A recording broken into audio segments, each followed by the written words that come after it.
ashram of Saint Ramana at Arunachala drew crowds of devotees on September the 1st to mark the completion of 50 years since Ramana first set foot on the sacred soil of this historic mountain shrine. From far and near they flocked for darshan of the holy sage, who by the severest austerities and profound contemplation has attained spiritual wisdom and serenity unique in the country.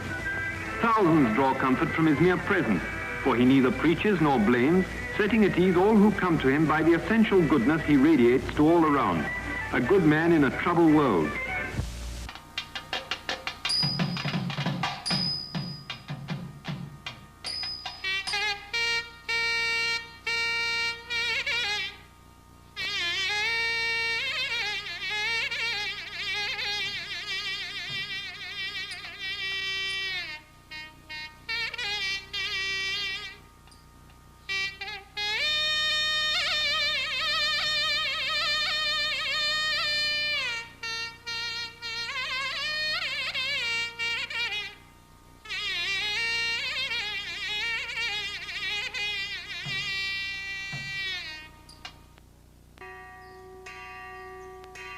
In the small town of Tiruchuri, 30 miles from Madurai in South India, Arudra Darshan, a celebration of Lord Shiva, is performed annually with great religious fervor.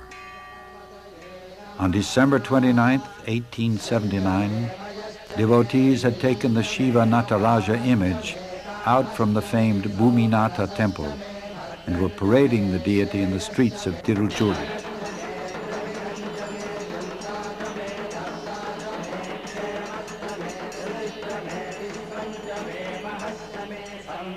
Late at night, about 1 a.m., when the festivities were concluding and the image was being carried back into its sanctuary, a small, sharp cry of a newborn babe was heard just outside the temple wall.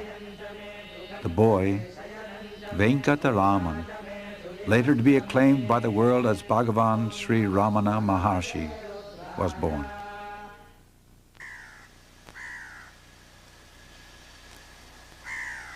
Venkataraman was the second of 4 children born to Arigamal and Sundaram Iyer. Sundaram Iyer was a successful pleader in court and a self-made man. He was renowned throughout the area for his generosity and wisdom. The house he built stands as a testimony to this. It was built in 2 separate units, providing an equal amount of space for guests and pilgrims as for his own family.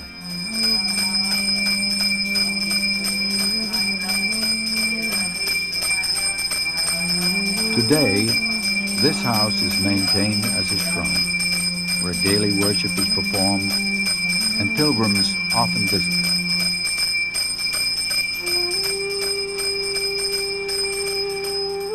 Sundaram Iyer commanded respect and reverence from even robbers who would withdraw from attacking his cart when it passed at night. His wife, Arigamal, was a hard-working and gracious Orthodox homemaker.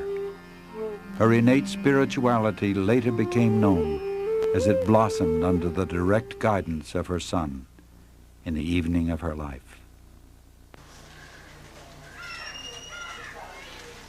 The boy, Venkataraman, attended the local elementary school like other boys of his age and status. He sometimes played by the Kaundinya River on the outskirts of town. In later years, he was once heard to reminisce. We used to bathe in the Kaundinya River, pour a vessel of water on the linga in the nearby Kalayar temple, offer food, then eat it. The children of the village adjacent to the temple used to join us there. We would play together till nightfall and then go home. Thus, 12 years of boyhood happily passed for Venkataraman.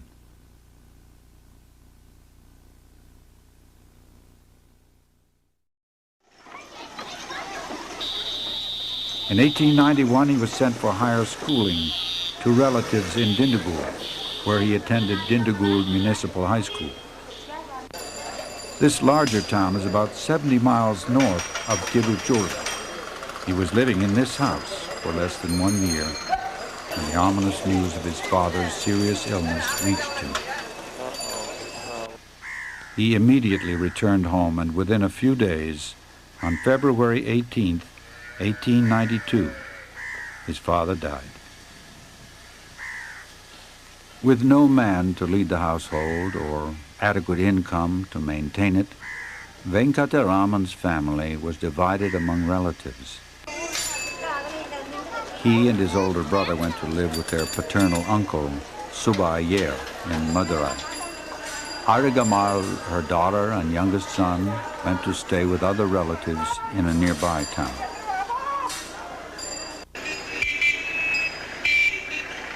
Madurai, which is known for the famous Meenakshi temple, is a large, bustling city. Venkataraman first joined the Scots Middle School, and by the time he advanced to the American Mission High School, it became clear to all that this boy would never be a scholar. He preferred games and athletic activities. If it wasn't for his amazing retentive memory, the neglect he showed toward his studies would have definitely alarmed his guardians. In fact, nothing to this point in his life revealed any real purpose or meaning to him. Swimming in the Vegay River and competing in sports was a happy diversion for him, especially since he was blessed with health, strength, and coordination, enabling him to excel all others. The first premonition of the boy's unusual destiny exhibited itself in November 1895, just before his 16th birthday.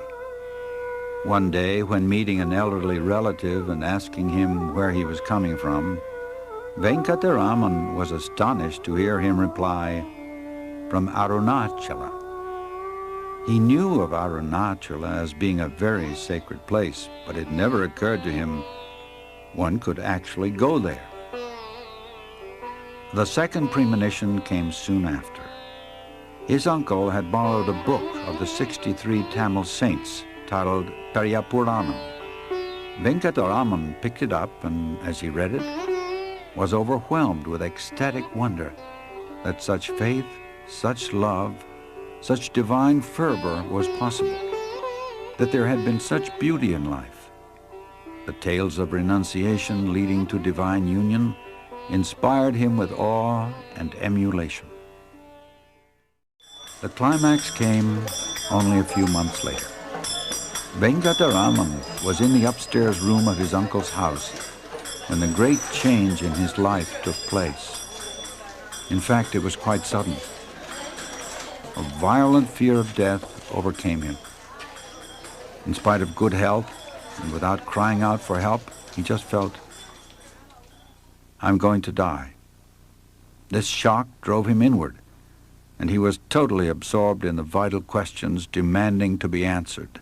What does death mean? What is dying? It is the body that dies. He dramatized the event by imitating the state of rigor mortis, lying stiff, holding back breath and voice like one dead. His body would be carried to the burning grounds and reduced to ashes. Yet he thought, I still feel the full force of my personality and even the voice of the I within me, apart from the body. He experienced that he was the supreme spirit transcending the body. The body dies, but the spirit cannot be touched by death. He was granted the certainty that he was the deathless spirit. From that moment on, the I, or self, focused attention on its source, which is the self and substratum of all existence, and his absorption in it remained unbroken. Whether talking, reading, or doing anything else, he was always centered within, on that supreme self. The permanent awakening of this new awareness within him simply meant the transcendence of his individual I or ego sense and union with God.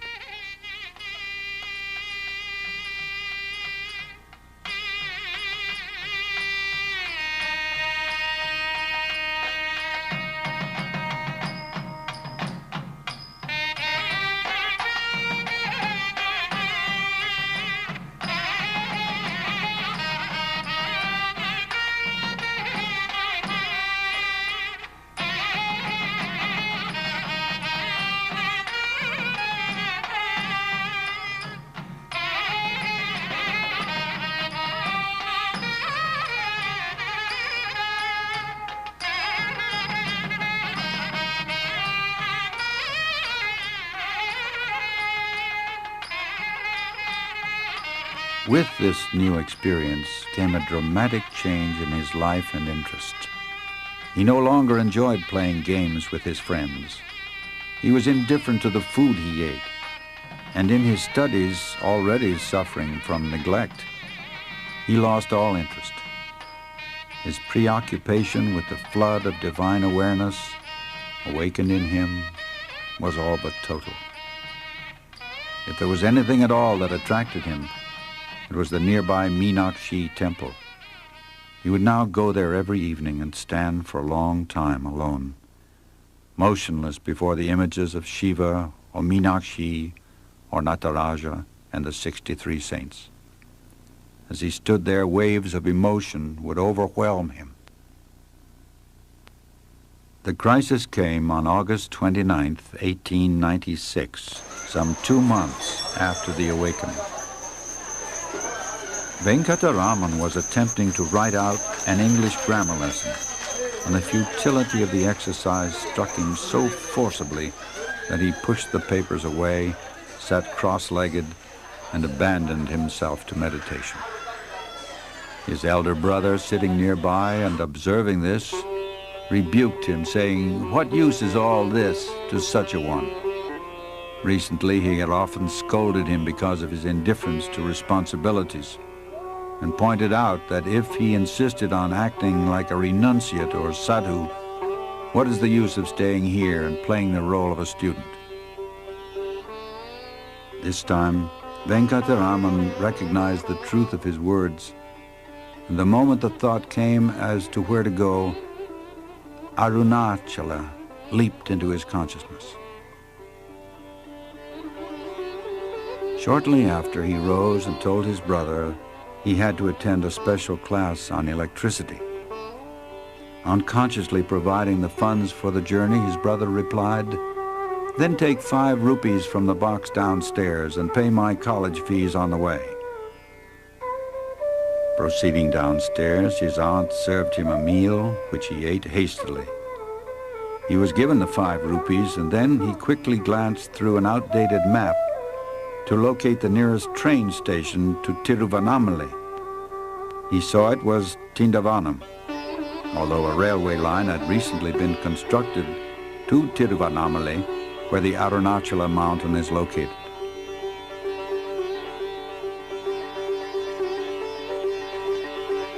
Placing the following note in a cupboard, he left. Not for his school, not to pay the college fees, but for the quest. "I have set out in quest of my Father in accordance with his command. It is on a virtuous enterprise that this has embarked. Therefore let none grieve over this act, and let no money be spent in search of this. Your college fees have not been paid. 2 rupees have been enclosed herewith."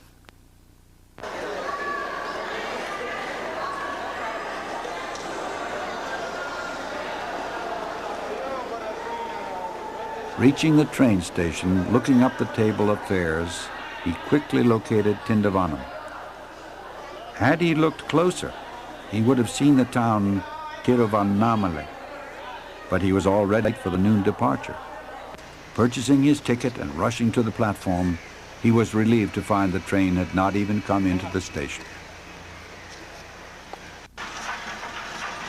Once on his way, Venkataraman sat silent among the passengers, lost in the exaltation of his quest. After passing several stations, A bearded Muslim pundit asked him where he was going.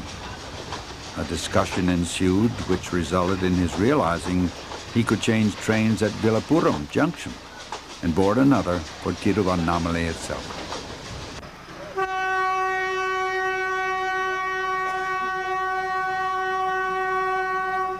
Before dawn the next day, he arrived at Villapuram Junction.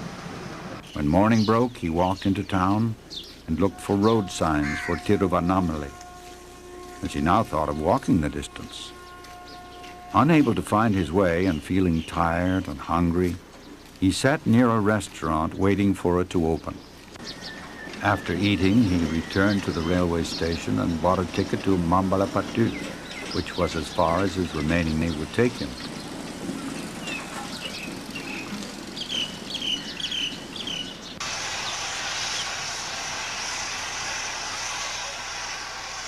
He reached Mambalapattu in the afternoon and from there walked along the railway lines toward his destination. A 10-mile walk took him as far as Tirukoilur. It was now evening, and before him was the ancient temple of Arayaninalur, built on a large rock. It was at this spot the glorious saint Jana Sambandar first glimpsed the holy Arunachala hill over 1,000 years ago.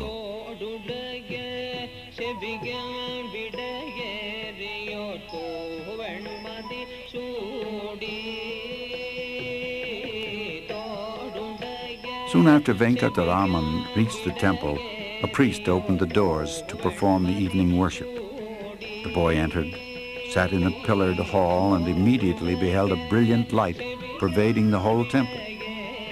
After rising and searching to find out from where this light emanated, he soon realized it was from no physical source. He again sat absorbed in meditation, only to be roused by the temple cook, who asked him to leave, for they were locking the temple doors.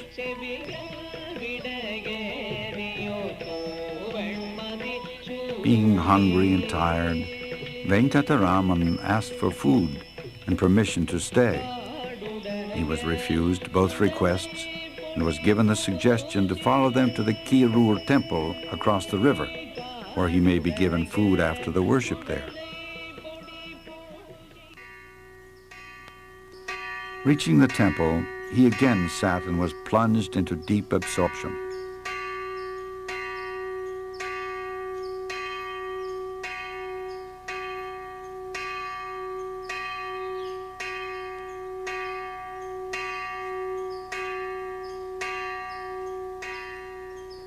At 9 p.m., the worship was finished and supper was served. He again requested food, and this time the temple drummer, who was impressed with his appearance and devout manner, gave him his own share. By now, he had become very tired. He took his leaf plate of food in hand and was led out to a nearby house to obtain some water. While waiting for the water, he collapsed in a faint or sleep. A few minutes later, he came around, drank some water, ate some food, and then lay down on the grass to sleep. Next morning was Monday, August 31st, the birth anniversary of Sri Krishna. When Venkataraman woke, he walked about looking for the road and began feeling tired and hungry again. Tiruvannamalai was still 20 miles away. He stopped at this house near the Kirur temple to beg for food, and the mother of the home warmly responded to this bright-looking boy on this holy day of Sri Krishna. Venkataraman was wearing the traditional ruby-set earrings worn by Brahmin boys, which were worth some 20 rupees. Remembering this, he offered it to the head of the household for a loan of 4 rupees, enabling him to complete his journey by train.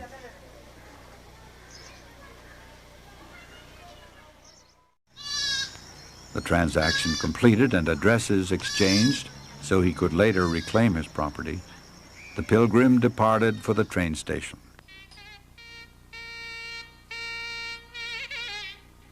He had to sleep that night in the station, for the train to Tiruvannamalai didn't leave until the morning.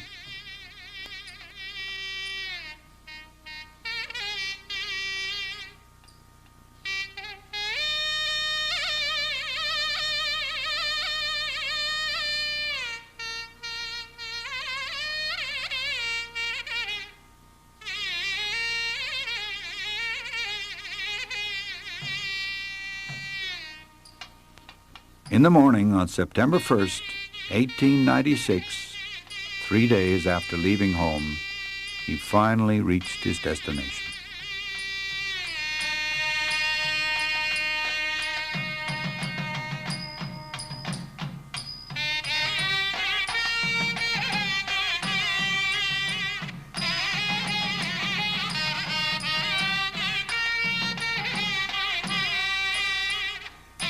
With quick steps, his heart throbbing with joy, he hastened straight to the great temple of Arunachala. In mute sign of welcome, the gates of the 3 high compound walls and all the doors, even that of the inner shrine, stood open. He stood alone in blissful union before the image of his father, Arunachala. The quest achieved, the journey ended.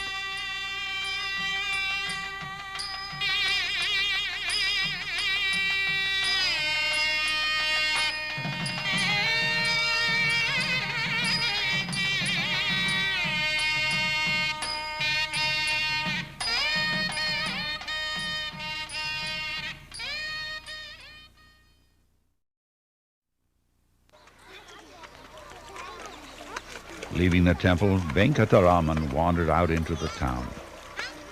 He made his way to Ayankulam tank, into which he threw whatever possessions he had, including about 3.5 rupees in change.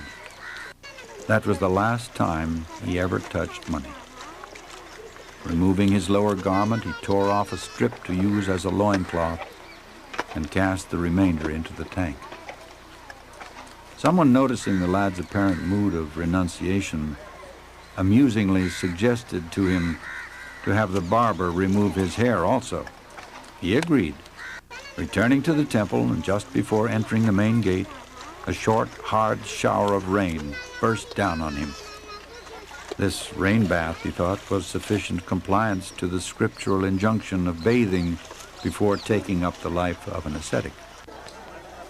All formalities completed, Venkataraman entered the temple and took up his abode in the 1,000-pillared hall.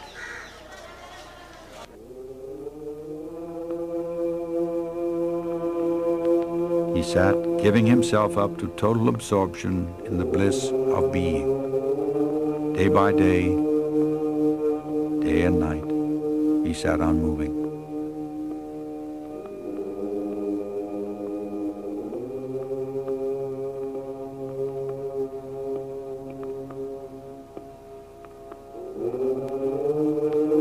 For some weeks he continued so, lost in ecstasy, never speaking.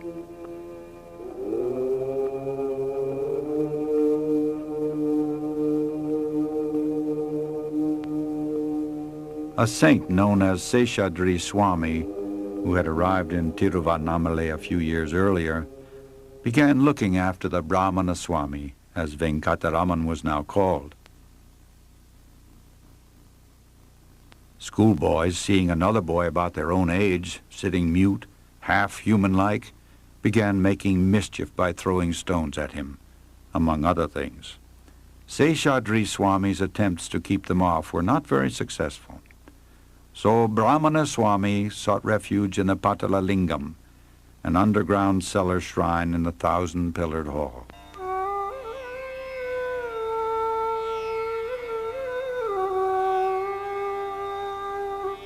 In those days, this vault was neglected and seldom visited by humans, but the ants, vermin, and mosquitoes flourished in its dark, damp atmosphere. In this corner, they preyed upon the boy's flesh until his thighs were covered with sores that ran blood and pus.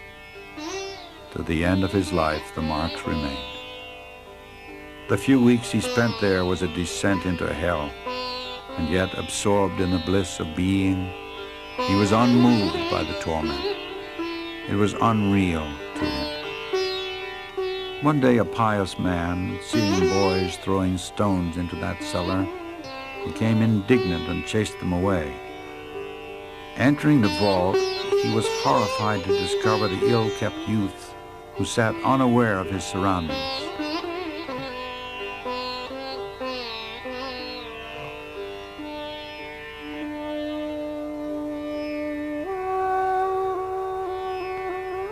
Ramana Swami was then bodily carried out and placed in the nearby Subramanya shrine.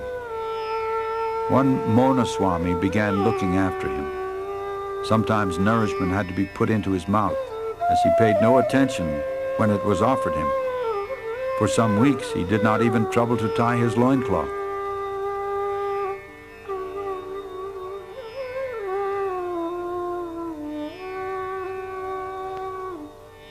After a few weeks, he moved out to the temple garden, then later to the hall of the temple vehicles, later again under a tree near the temple wall. In this way, for nearly 6 months, he resided within the great temple. He remained almost always completely absorbed in a blissful trance. He would even move about in this trance, for on waking to the world, he would sometimes find himself under a different bush with no recollection of how he got there.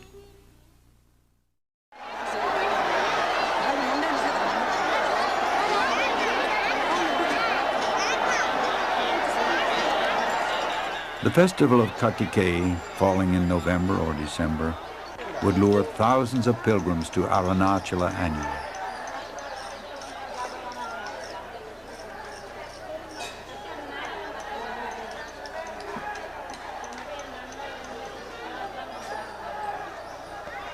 Ramana Swami began to attract much attention and devotion from these pilgrims, who saw in him a pinnacle of renunciation and union with God. A sadhu attending to Ramana Swami tried to keep off the crowds of sightseers, meeting with only partial success.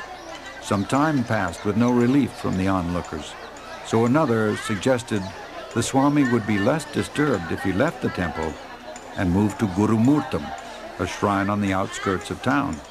By way of gesture, Ramana Swami consented.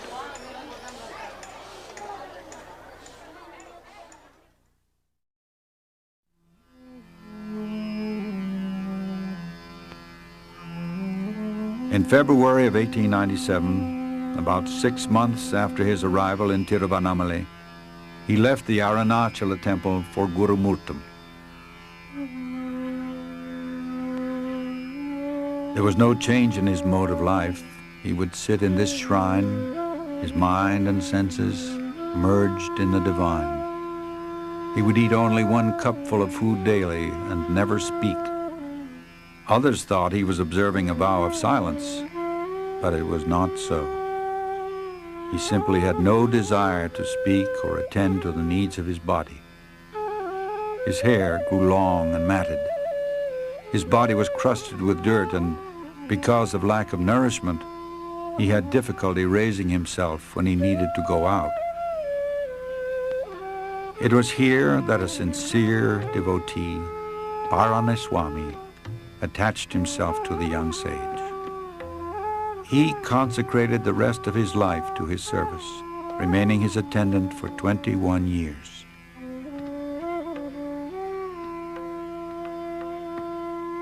The owner of a neighboring mango orchard noticed the number of pilgrims and sightseers increasing, causing some disturbance. He offered his fenced-in orchard as an alternative residence. In May 1898, after a little more than a year at Gurumurtam, Ramana Swami and his attendant moved into the orchard. The mango trees have long since been cut, and the land is now used for growing rice. But the sanctity derived from the young sage's residence will prevent these grounds from receding into obscurity.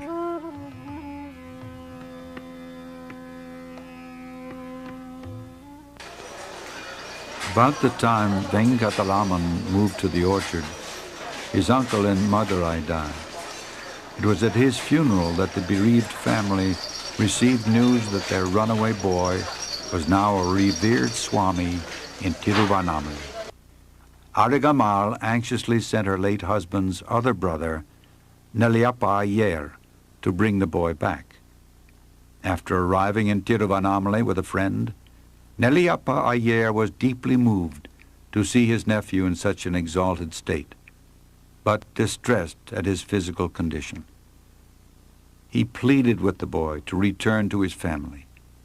The Swami remained silent and indifferent, and his uncle returned home disappointed.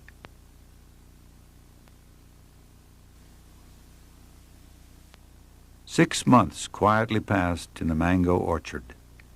Then the Swami decided to live alone and beg his food in town. He moved to this Arunagirinatha temple. Paranaswami, his attendant, insisted on following him. After a month here and another month in the Arunachala temple, he went up to Pavarakunru, one of the eastern spurs of the Arunachala mountain. He stayed in the temple there and continued to sit, as before, immersed in the bliss of being. It was here, near the end of 1898, where Arigamal found her son.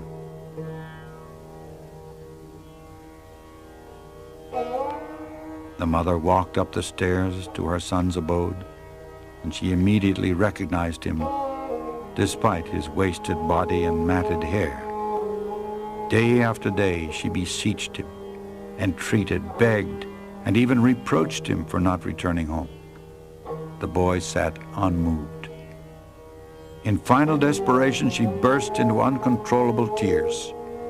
The boy walked away lest his compassion should show and give her false hopes. In the end, he wrote on a piece of paper, "The ordainer controls the fate of souls in accordance with their prarabdha karma. Whatever is destined not to happen will not happen, try as you may. Whatever is destined to happen will happen. Do what you may to prevent it. This is certain. The best course, therefore, is to remain silent." The mother resigned herself to his firm resolve and left.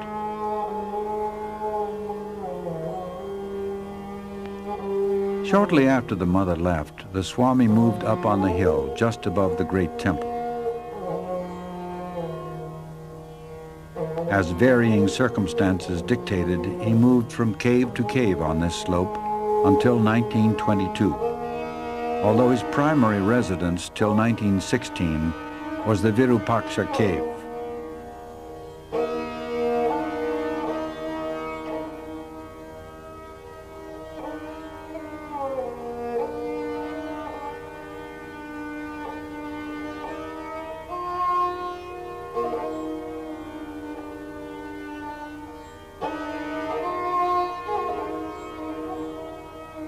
This dwelling that contains the remains of the 13th century saint Virupaksha has a small stream running next to it. Unfortunately, in the summer months, the cave becomes oppressively hot and the stream dries up. During this hot period, the Swami and his followers would move to the nearby mango tree cave, which was somewhat cooler and had adjacent to it a perennial supply of water.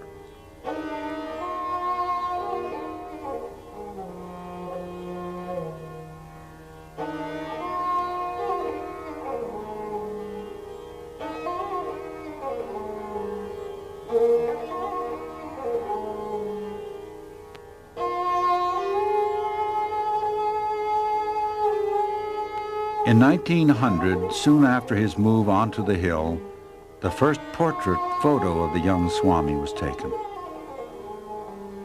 We see a beautiful youth, almost childlike in appearance, yet radiating the strength and profundity of a sage.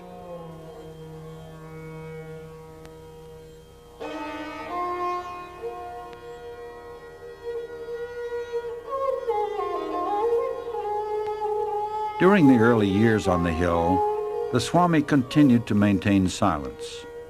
His radiance had already drawn a group of devotees around him, and an ashram had come into being. He occasionally wrote out explanations or instructions for his disciples, but his not speaking did not impede their training, for his most effective instruction was imparted in silence. Merely by sitting in his presence, restless minds came under control, and long-sought spiritual experiences manifested of their own accord. This penetrating and transforming silence became the hallmark of the young sage.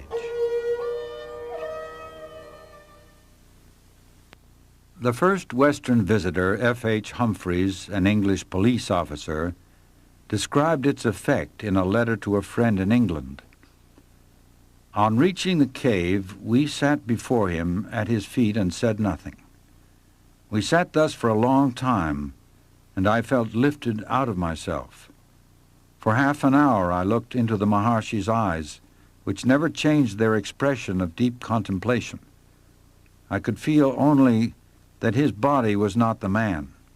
It was the instrument of God, merely a sitting, motionless corpse from which God was radiating terrifically. My own feelings were indescribable. In 1902, one Shiva Prakasam Pillai happened to come to Tiruvannamalai on government work. After hearing of the young sage, he immediately went up the hill to see him and was captivated on his very first visit. He put 14 questions, and since the Swami was still observing silence, both questions and answers were in writing. These answers were later expanded and arranged in book form as Who Am I? This small book, containing his early teachings, remains the essence of all instruction ever given.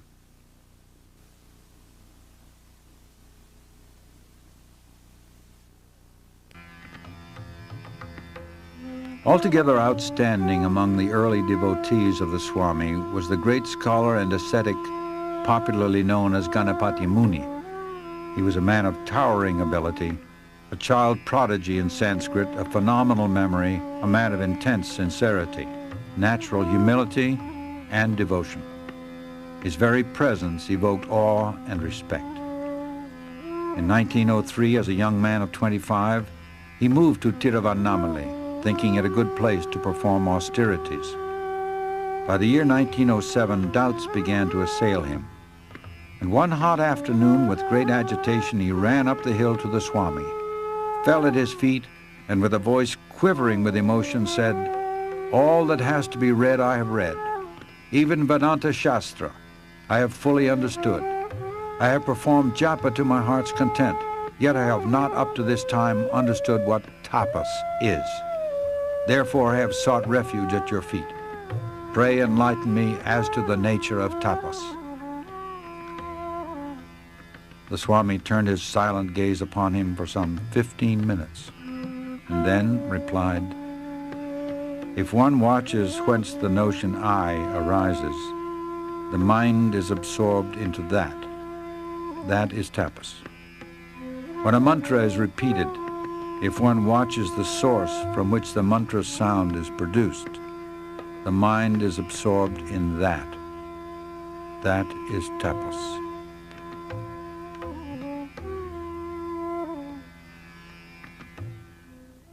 These instructions and the overwhelming grace he felt emanating from the Swami filled him with unspeakable joy. He began composing Sanskrit verses on the Swami and declared to all that henceforth the Swami is to be addressed as Bhagwan Sri Ramana Maharshi. Immediately the name Ramana came into use.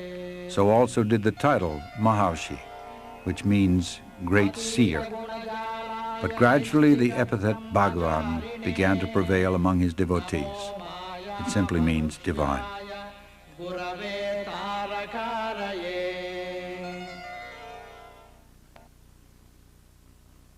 In 1916, Ramana's mother, Aragamal, came to Arunachala with the resolve to spend the rest of her life with her ascetic son. Her eldest son had died. The wife of Nagasundaram, her youngest son, also died, leaving behind a baby boy. Nagasundaram left his son with his childless sister, Alamelu, joined his mother and sage brother, and donned the ochre robes of a renunciate. Soon after his mother's arrival, Ramana moved from Virupaksha cave to Skanda ashram, a little higher up the hill. Mother took charge of the ashram kitchen and received intense training in spiritual life from her son, whom she now came to look upon as a divine being. During her last years at Skanda ashram, she intuitively realized that her salvation depended on her son, who was now her sole refuge.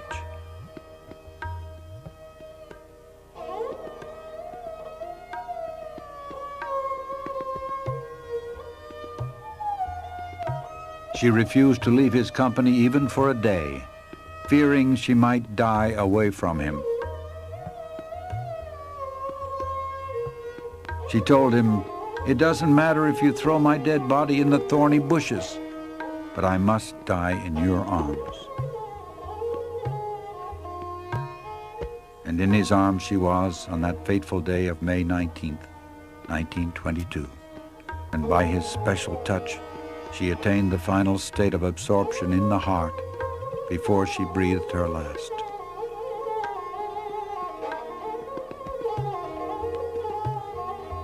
Sri Kunju Swami, who witnessed the mother's last hours at Skanda ashram, describes the scene. On that last day, from 5 o'clock, there was a premonition that this was mother's final day.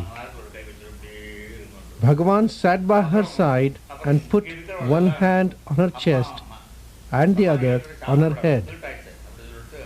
Bhagavan was advising everyone to go and eat, because if she died, it was considered unclean by Orthodox people to eat in a house where a death had occurred. Some of the Orthodox ones amongst us went and ate, but others who felt particularly close to Bhagavan didn't think about leaving him to go and eat. Bhagavan continued to sit by mother's side and kept his hands on her. Different expressions of joy and sorrow were passing over her face. Bhagavan was commenting, "Is mother in this world? No. She is in different worlds, going through various births and the consequent experiences." When her passing seemed imminent, people like Ganapati Muni, T.K. Sundaresha Iyer, and others decided to recite from the Vedas. On the other side, Sharanagati Ramaswamy and a Punjabi gentleman started reciting Ramajapa. Without any forethought, we joined in with the singing of Aksharamana Malai and Arunachala Shiva. Amidst this loud singing and reciting of various scriptures, mother left the body. Still, Bhagavan continued to keep his hands on her heart and head. We wondered why he was still seated like that. Then he explained, "When Palaniswami was breathing his last, I did the same thing. I thought the soul had subsided in the heart and removed my hands. He opened his eyes and the life force left through the eyes. So this time, to be certain, I'm keeping the hands on longer than needed." I learned this important secret from Bhagavan that day. He then got up and we all ate. After eating, we gathered again near the body without any feeling of pollution. Ganapati Muni had raised the question about the possibility of a woman attaining the state of realization in Ramana Gita. Bhagavan had said that the state of realization does not relate to the form of the gross body. So we all felt satisfied that Mother had attained liberation and were happy. Happier indeed, because we saw that Mother's face and body were now radiating such luster and light. The mother's body was carried down to the foot of the southern slope and buried with all the ceremony and rites according to a liberated soul, a jnani. A shrine was erected over the grave, and the Maharshi would visit it almost daily.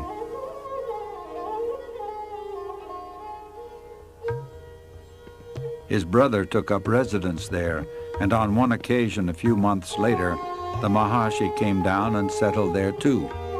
The devotees from Skanda Ashram followed him, and thus was founded Sri Ramanashramam.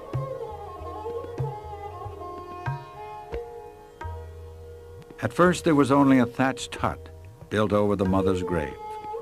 But as seekers and devotees began pouring in from all over India and abroad, buildings were constructed to accommodate them. A 40 by 15-foot hall was built to house the Maharshi, and although he preferred every sort of simplicity, a couch was forced upon him. This became his home for most of the 24 hours of the day.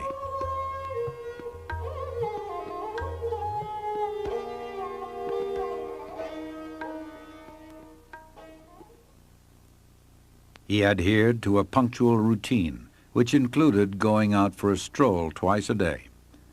At these times he would walk up on the slopes of his beloved Arunachala hill, and if any attachment to anything could be said of him, it was surely an attachment to the hill. He loved it and said it was God himself, the spiritual heart or center of the earth. He seemed to never be so happy as when wandering around its slopes, and once remarked that there was not one spot on the hill where he had not set his foot. He also encouraged devotees to walk around the 8-mile circumference of the hill, as it has been well known from ancient times to be a very potent spiritual exercise. Generally, the Maharshi appeared to be indifferent, a witness to what was going on around him. Nevertheless, he was always aware of what was happening and seemed to be very particular about certain matters. First of all, he insisted that he should be accessible to devotees and visitors at all times, even on the day of his death when he had no strength to even hold his head erect. He asserted that devotees should not be prevented from seeing him. He was also very keen that visitors should be fed immediately upon their arrival, and food should be well cooked and nutritious. He participated and supervised meal preparations for many years. The Maharshi was adamant that no preferences should be given to him in way of food or conveniences. If it is good for me, it must be good for all, he would say when some special food preparation or medicine was offered him. He would then make the attendants distribute the item to everyone present before he would take it himself.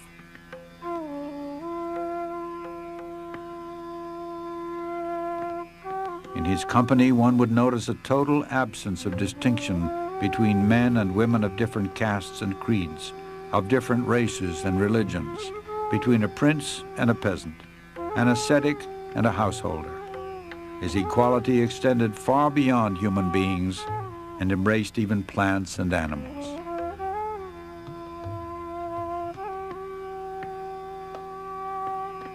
His love for and affinity with animals can be compared only to that wonderful child of Christ, St. Francis of Assisi. They all came to him, dogs, snakes, monkeys, crows, deer, peacocks, chipmunks, and cows, to name a few. Their silent language was known to him, and when he spoke, they understood and obeyed. He arbitrated the monkeys' quarrels. He has been known to speak to the wild leopards and cobras, and the whole animal kingdom accepted him as their guardian and defender. All felt his grace and acted with intelligence in his presence. He considered every living creature as equal, and those who came to him deserved an equal share to the land and resources of Ramanashramam. He often mentioned that this was their territory all along, and we humans have just come and occupied it. If they could speak, they would claim their rights as well. Besides this, he maintained that every creature, from man down to the smallest insect, was an equal manifestation of the Supreme Self, the imperishable One. And even an animal can progress spiritually and on rare occasions attain liberation. This was demonstrated in the life of the cow Lakshmi. For over 20 years she lived in the ashram and exhibited a rare devotion to Bhagavan and intelligence in all matters. Bhagavan fully reciprocated her gentle devotion, and on her last day, when her end was near, he went to her. "Amma, Mother," he said, "you want me to be near you?" He sat down beside her and took her head in his lap. He gazed into her eyes and put his hand on her head and also over her heart. Holding his cheek against hers, he caressed her. Satisfied that her heart was pure and centered on God, he left her. Shortly after, she left her body quite peacefully. She was buried with full ceremony, and a stone bearing her likeness was erected over her grave. An epitaph written by Bhagavan was engraved thereon, stating that, in fact, she attained final liberation on that day.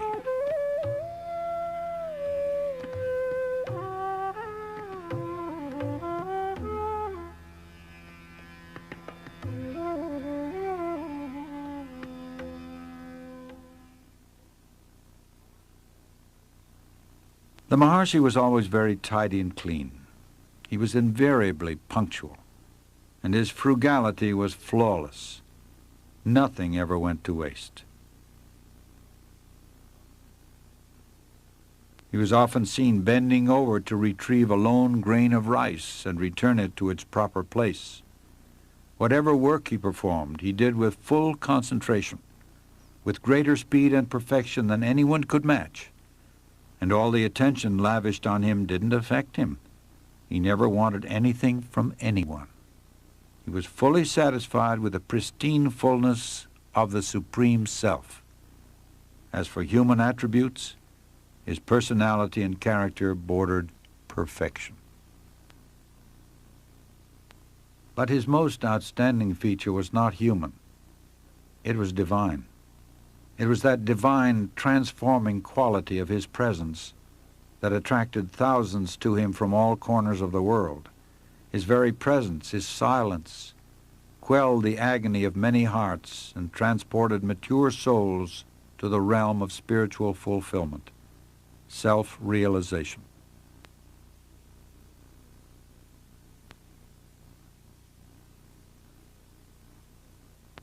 Let us listen to a not so uncommon experience of one such seeker, Ramani Rajagopal Amal. Bhagwan's look was real magic. You could not do anything, but just looking into his eyes transformed you into samadhi. Everyone in the hall used to feel Bhagwan was looking at them alone. This is the true experience of each one of us. In his inimitable way, he was giving the glance of grace to each and everyone seated in the hall. Bhagwan's look used to take us deep into samadhi. Just by looking into his eyes, you came to know what meditation is. This is the common experience of all devotees. You ask anyone, and you will get the same reply. Once he gave me such a look, and for a very long time I was absorbed in samadhi. Bhagwan was reading the newspaper, letters were being brought in, normal activity was going on, but I was oblivious of the happenings outside of me. In fact, I was unaware of my body.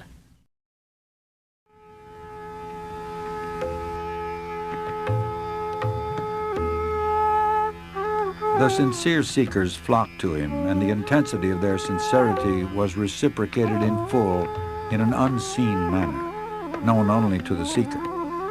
He explained to the devotees that although one may see varied visions, hear supernatural sounds, experience clairvoyance, even develop occult powers such as invisibility, the materialization of objects, and so forth, it is not until the mind is perfectly silenced and sunk into the heart, the seat of the Supreme Self, can the final truth be realized and perfection attained.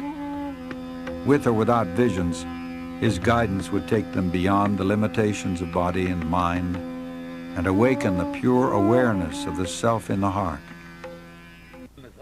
Professor N.R. Krishnamurti Iyer, an ardent senior devotee of the Maharshi, recalls his experiences while sitting before the Master in 1934. Quite a long time, for a number of hours. Sometime about the midnight, I never moved about. I simply stayed where I was. I was unconscious of what things are happening around.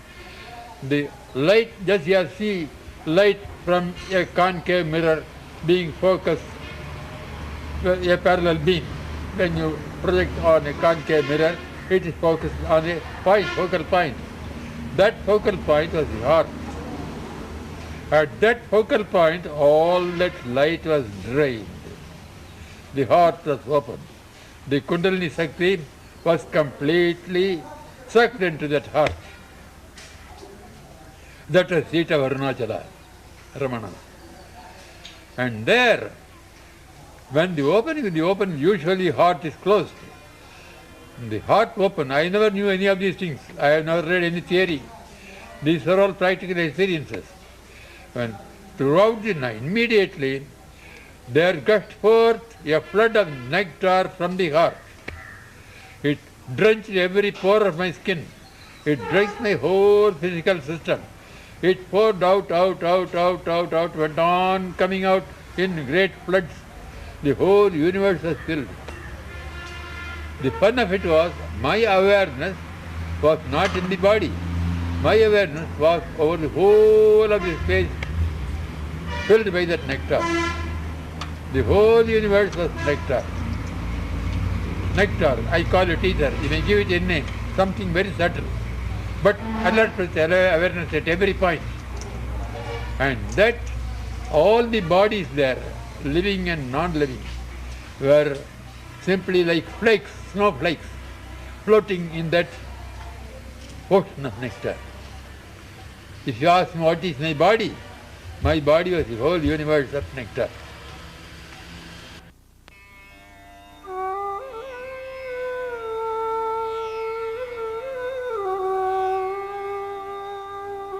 By his look and the power of his presence, he effected subsidence of the mind and the experience of the one perfect reality. He often said that the true teaching was in silence, but this does not mean verbal expositions also were not given. And although he authorized many different methods of spiritual practice, he, however, laid the greatest emphasis on the path of self-inquiry. The first and foremost of all thoughts that arise in the mind is the primal I thought. It is only after the rise or origin of the I thought that innumerable other thoughts arise. Search by means of a deeply introverted mind wherefrom this I arises. If we go inward questing for the source of the I topples down, and immediately another entity will reveal itself, proclaiming I. Even though it also emerges saying I, it does not connote the ego, but the one perfect existence. People of all religions came to him, and he never advised any of them to change their faith or abandon their creeds. He answered all their questions patiently, but in the end brought them round to the self. Know who you are, then all else will be known, he would say. To a question put to him about happiness, he replied, happiness is your real nature. You identify yourself with the body and mind, feel its limitations, and suffer. Realize your true self in order to open the store of unalloyed happiness. That true self is the reality, the supreme truth, which is the self of all the world you now see, the self of all the selves, the one real, the supreme, the eternal self, as distinct from the ego or the bodily idea for the self.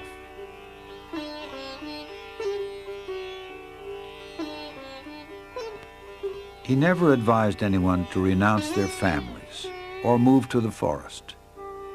The obstacle is the mind, he would say.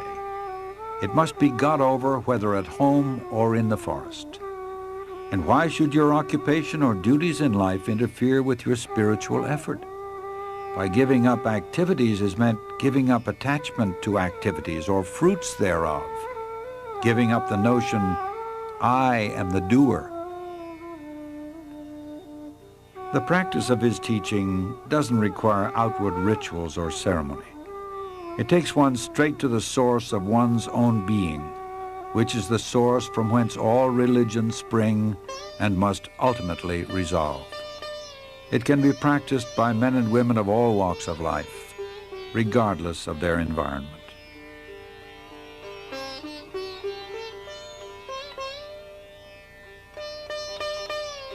The Maharshi lived what he taught. In fact, his life was the most perfect demonstration of the supreme state of self-realization. And although he was fixed in the permanent state of pure awareness, his body was subject to the laws of nature. In time, it became afflicted with rheumatism and weakened with age. Early in 1949, a small nodule appeared below the elbow of his left arm. It was surgically removed. It later reappeared and was diagnosed as a malignant tumor, which inch by inch ate up the flesh of his left arm, poisoned his blood, and finally rang down the curtain on a life of immaculate purity and grace. Throughout his final year, there appeared to be terrible suffering, but the Maharshi never complained. He seemed to be indifferent alike to the existence or non-existence of the body, being almost unaware of it. Devotees, seeing his gradual weakening and ominous symptoms, expressed their agony at his impending departure. He simply told them that they attached too much importance to the body, indicating that his influence was not limited to the diseased body they saw before him. When on April 13, 1950, a physician brought him some special medicine, he refused it, saying, "It is not necessary. Everything will come right within 2 days."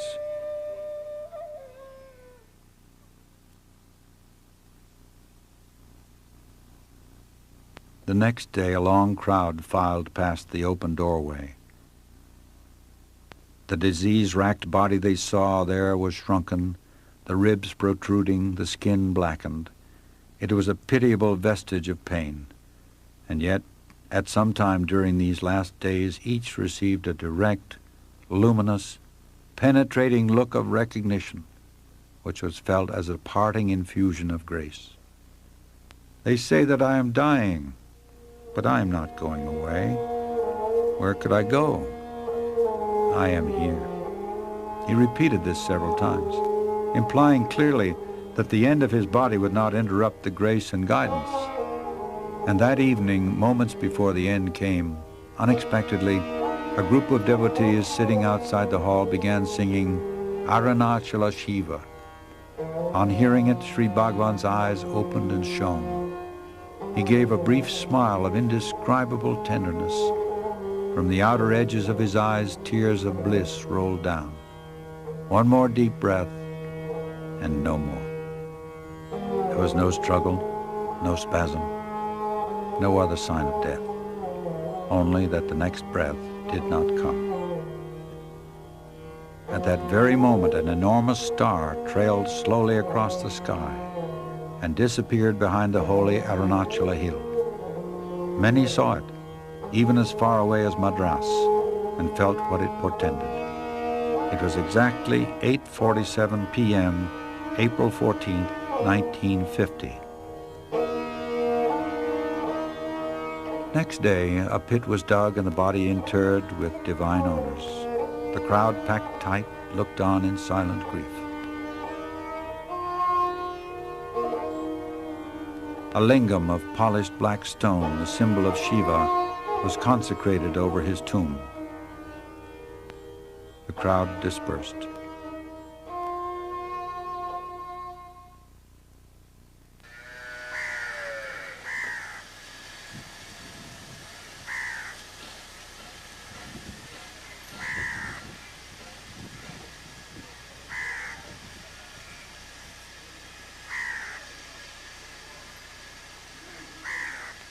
After the first shock of bereavement, devotees slowly began to be drawn back to Tiruvannamalai.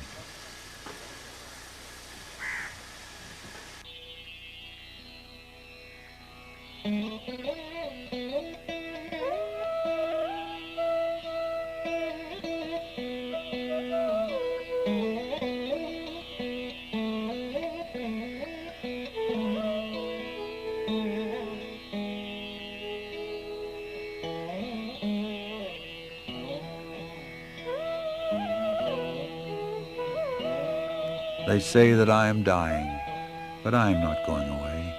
Where could I go? I am here. They quickly discovered how true this was. More than ever, he has become the inner guru, guiding seekers more actively, more directly. The devotees, wherever they may be, find his grace and support, his inner presence, not merely as potent, but even more potent than ever before.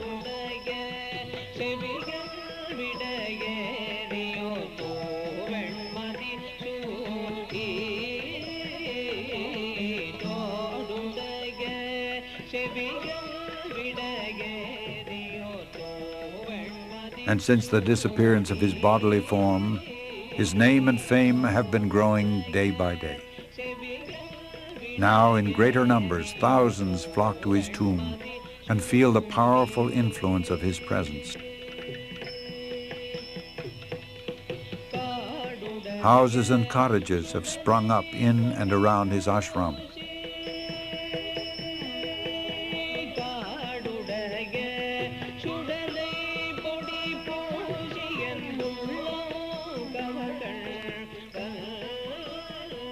The temple built over the mother's remains has become surcharged with a palpable spiritual force. The routine adhered to while the Maharshi tenanted his body continues today, unchanged. Only the ashram's size and scope has broadened to meet the ever-increasing demand from sincere seekers the world over. He lived his life, emanated his power, enunciated his teachings only to demonstrate to mankind that life has a meaning and purpose, that there is an indestructible reality, an incomparable beauty, a life of perfect peace and bliss within the hearts of all beings. He is the embodiment of that.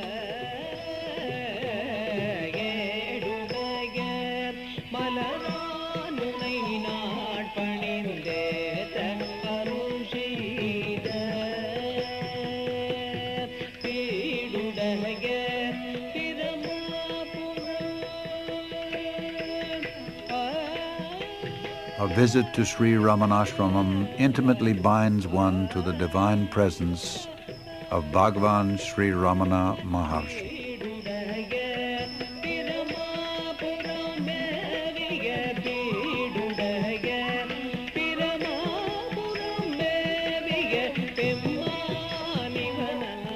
That presence is, in fact, all-pervasive.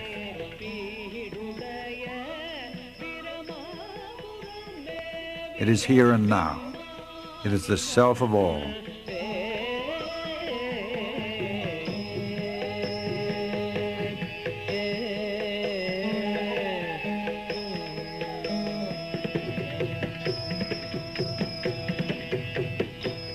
Happiness is your real nature. Realize your true self. life in order to open the store of unalloyed happiness.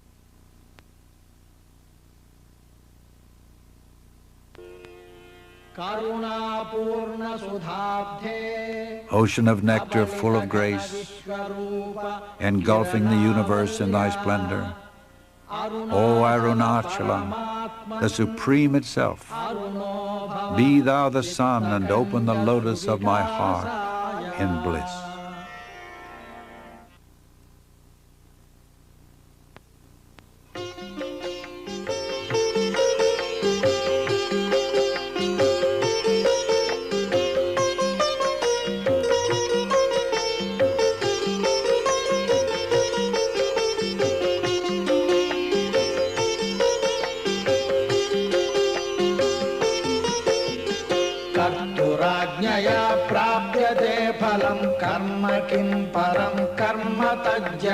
कृतिमहोदधौ पतनकारणं फलमशाश्वतं गतिनिरोधकम् ईश्वरार्पितं नेच्छया कृतं चित्तशोधकं मुक्तिसाधकं कायवाङ्मनः कार्यमुत्तमं पूजनं जपश्चिन्तनं क्रमात्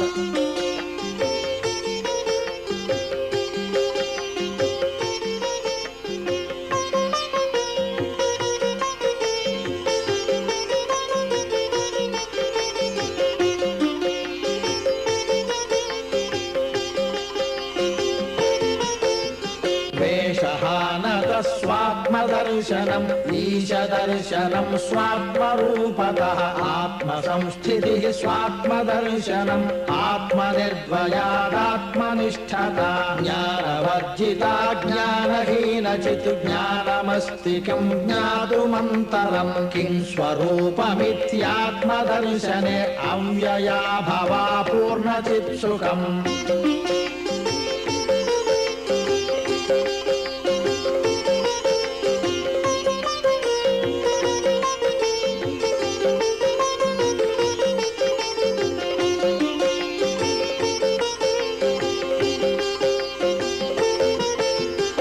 बन्धमुक्त्यतीतं परं सुखं विन्दतीह जीवस्तु दैविकः अहमपेतकं निजविभानकं महदिदं तपो रमणवागियम्